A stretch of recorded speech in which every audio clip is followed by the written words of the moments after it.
Sir ఏపీలో ఈసారి చంద్రబాబు నాయుడు జగన్ 175 అన్నాడు సార్. అంటే చంద్రబాబు నాయుడు ఓడిపోతారు, నారా లోకేష్ ఓడిపోతారు, బాలకృష్ణ ఓడిపోతారా సార్? అంటే చంద్రబాబు వంగి సీట్లు ఇస్తే తప్పితే ఈసారి చంద్రబాబు గెలవడం కూడా కష్టమే. ఎందుకంటే కుప్పంలో అయినా సరే, ఎందుకంటే అక్కడ లోకల్ ఎలక్షన్స్ అన్నీ ఓడించేశారు, రైట్.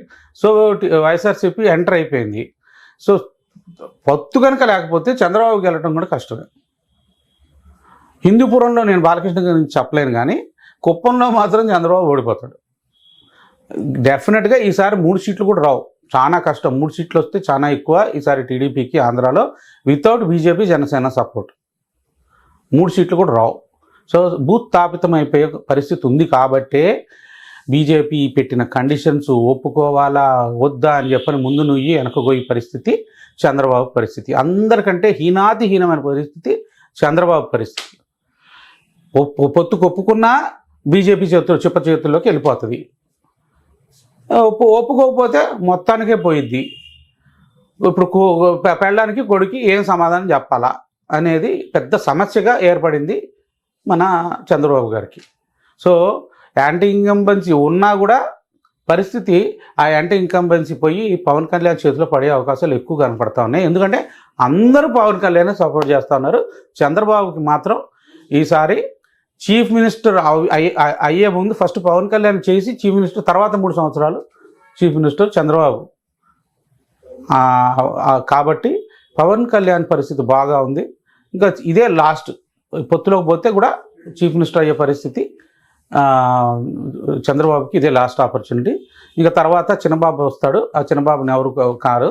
ఈలోపు జూనియర్ ఎన్టీఆర్ని తీసుకొచ్చి తెలుగుదేశం పార్టీకి జూనియర్ ఎన్టీఆర్ని ఒక హెడ్గా పెట్టేస్తుంది బీజేపీ.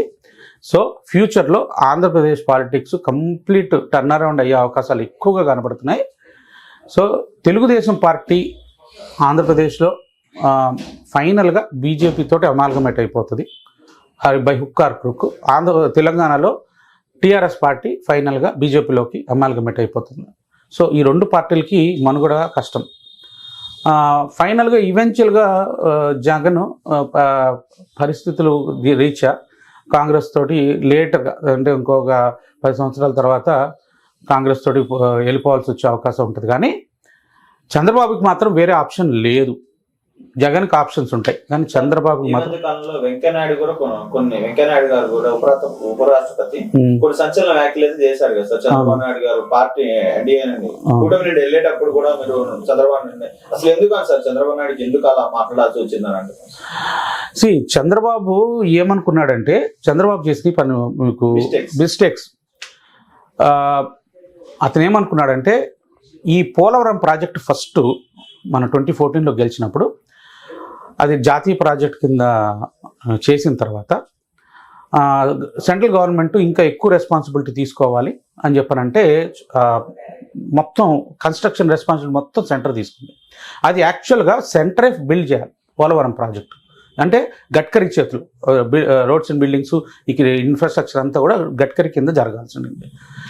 ఈయన వెళ్ళి ఏమన్నాడు, కాదు మేమే కన్స్ట్రక్ట్ చేస్తాము, గడ్కరీ కంటే మేమే చేస్తామని చెప్పని ఈయన చేతిలోకి తీసుకున్నాడు. ఈయన చేతిలో తీసుకొని ఏం చేశాడు, సుమారుగా 2000 కోట్ల కుంభకోణం చేశాడు. ఏది, పోలవరంలో. ఏం చేశాడు, ఈ సెంటర్ తోటి కొన్ని డిమాండ్స్ పెట్టడం మొదలుపెట్టాడు చంద్రబాబు. ఏది, జగన్ ఎప్పుడు అరెస్ట్ చేస్తారు, కోర్టు కేసులు ఉన్నాయి కదా, ఆయన ముందు అరెస్ట్ చేయండి, కోర్టు కేసులు మీరు ఏదో ఒకటి ఇన్ఫ్లుయెన్స్ చేసి సుప్రీంకోర్టుని చేయమంటే అమిత్ షా మేము కోర్టు వ్యవహారాల్లో మేము ఇంటర్ఫియర్ కాము, మేము చేయలేము అని చెప్పాను. ఇంకోటి ఏం అడిగాడంటే, అసెంబ్లీ విభజన అంటే రీఆర్గనైజేషన్ కమిటీ వేసి నెంబర్ ఆఫ్ సీట్స్ ఆంధ్రప్రదేశ్లో నెంబర్ ఆఫ్ అసెంబ్లీ సీట్లు పెంచమని అడిగాడు. అది ఎందుకు అడిగాడు అని అంటే, ఈ వైఎస్ఆర్సీపీ నుంచి ఒక 23 మందిని తీసుకున్నాడు. ఇప్పుడు గెలిచిన ఎమ్మెల్యేని టీడీపీలోకి లాక్కున్నాడు.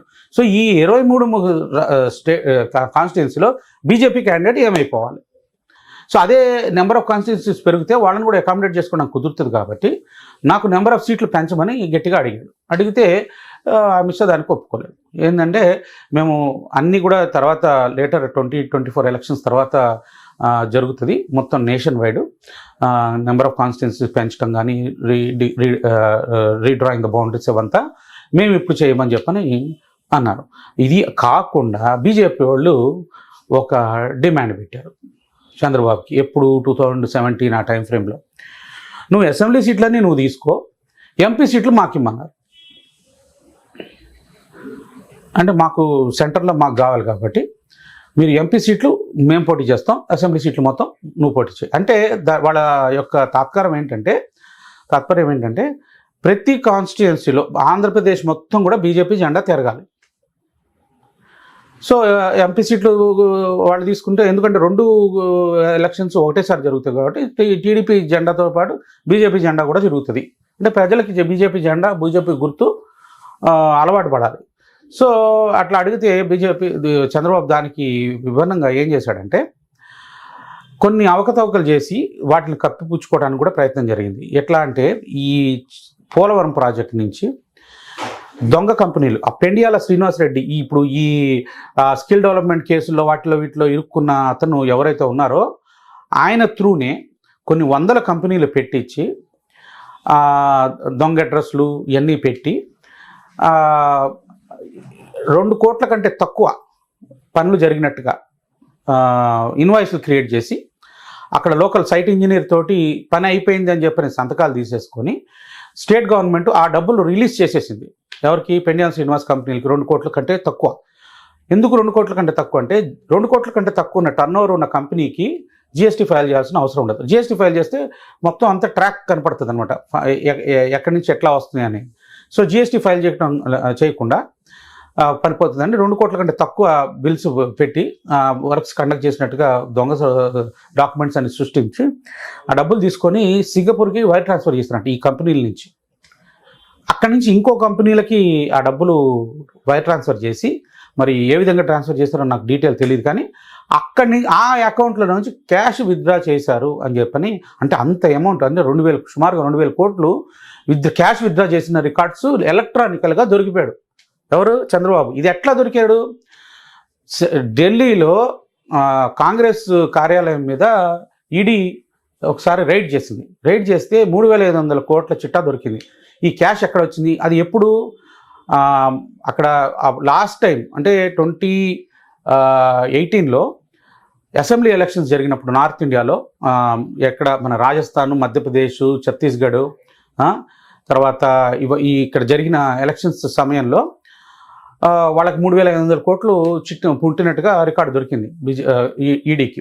సో ఎక్కడి నుంచి వచ్చినారా అంటే దాంట్లో 1,700 కోట్లు చంద్రబాబు యొక్క ఎవరో హైదరాబాద్లో ఎవరో ఏదో కంపెనీ ఉందంట, వాళ్ళ దగ్గర నుంచి వచ్చిందని చెప్పని. తర్వాత 1,800 కోట్లు ఈ డికే శివకుమార్ దగ్గర నుంచి వచ్చిందని చెప్పని వాళ్ళ మీద కూడా రైడ్స్ జరిగినాయి. సో డికే శివకుమార్ మీద కూడా ఈడీ కేసులు ఉన్నాయి. సో అంటే ఆ సమయంలో మీరు రికార్డ్స్ కనుక తీసి చూస్తే చంద్రబాబు అప్పుడు ఆ స్టేట్స్ అన్నీ కూడా కాంగ్రెస్ గెలిచింది 2018లో. సో అక్కడ ఆ స్టేట్స్లో అంతా గెలవడానికి నేనే కారణం, నా వల్లే అక్కడ కాంగ్రెస్ గెలిచిందని సంకలు గుర్తుకున్నాడు. మీరు కనుక గుర్తు చేసుకుంటే ఆ వీడియో ఒకసారి తీసి చూస్తే మీరు తెలుస్తుంది.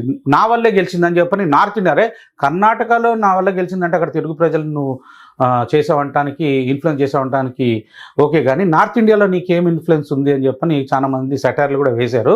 సరే, అతను చేసింది ఏంటంటే డబ్బులు ఇచ్చాడు. సో ఈ విషయం మోడీ గారికి నోటీస్ వెళ్ళింది. సో ఇప్పుడు ఏ మోకం పెట్టుకొని బీజేపీ తోటి అలయన్స్ వెళ్ళినప్పుడు ఎలా డిమాండ్ చేయగలుగుతాడు ఈయన కేసు ఇది, అది దాని తర్వాత పక్కన పెట్టి కూర్చోన్నాడు మోడీ గారు, అది పెట్టుకొని ఉన్నారు. చంద్రబాబు గారికి వస్తే ఆ కేసు ముందు పెట్టి మాట్లాడతాడు, ఈ కేసు ఉంది నీ మీద, ఏం చేయమంటావు అని చెప్పి. సో ఈ తప్పులు చేయటం వల్ల చంద్రబాబు అడ్డంగా దొరికిపోయాడు. ఇప్పుడు ఈడీ వెబ్సైట్లోనే డీటెయిల్గా నేను చెప్పిన ఎలా సింగపూర్కి వైర్ ట్రాన్స్ఫర్ జరిగినాయి, అక్కడి నుంచి ఎలా ఇండియాకి వచ్చినాయి, అక్కడి నుంచి ఎట్లా క్యాష్ విత్డ్రా చేశారు, ఇది మొత్తం ఈడీ వెబ్సైట్లో ఉంది. ఎవరైనా పబ్లిక్గా వెళ్ళి చూసుకోవచ్చు. అప్పుడు ఫైల్ చేసిన ఫిబ్రవరి 2019 ఎలక్షన్ తర్వాత, సరే ఫిబ్రవరి 2020లో వచ్చింది ఇది ఈడీ జరిగింది. సో చంద్రబాబు మీద ఇప్పుడు జగన్ కేసులో ఎట్లా ఇరుక్కొని ఇప్పుడు ఎట్లా తొత్తుల అంటే ఒక అంత అటాక్ చేయకుండా బీజేపీ తోటి ఎలా ఉన్నాడో రేపు చంద్రబాబు పరిస్థితి కూడా అదే. కాబట్టి ఇండిపెండెంట్గా ఉన్న లీడర్ ఆంధ్రాలో ఒకే ఒక్క లీడర్ కనపడుతున్నాడు, పవన్ కళ్యాణ్.